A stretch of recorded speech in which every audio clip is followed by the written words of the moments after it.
बड़ी खबर सामने आ रही है। दिल्ली सचिवालय के बाहर बेहद हल्की बूंदाबांदी शुरू हो गई है। तो जैसा अनुमान था, कम ह्यूमिडिटी की वजह से बूंदाबांदी का असर दिखेगा, तेज बारिश नहीं होगी, लेकिन बूंदाबांदी अब दिल्ली में कुछ जगहों पर दिखना, महसूस होना शुरू हो गई है। दिल्ली में आज प्रदूषण से राहत पाने के लिए आर्टिफिशियल रेन के लिए क्लाउड सीडिंग की गई। इस वक्त मेरी मौजूदगी दिल्ली सचिवालय में है और आज ये क्लाउड सीडिंग का दूसरा ट्रायल था जो किया गया।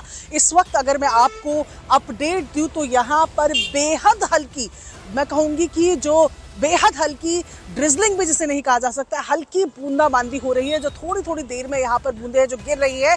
और ऐसे में आज ये माना गया था कि इस क्लाउड सीडिंग के बाद अगर बात की जाए तो 15 मिनट से लेकर 4 घंटे के बीच में जो भी बारिश हो वो आर्टिफिशियल रेन कंसीडर की जाएगी।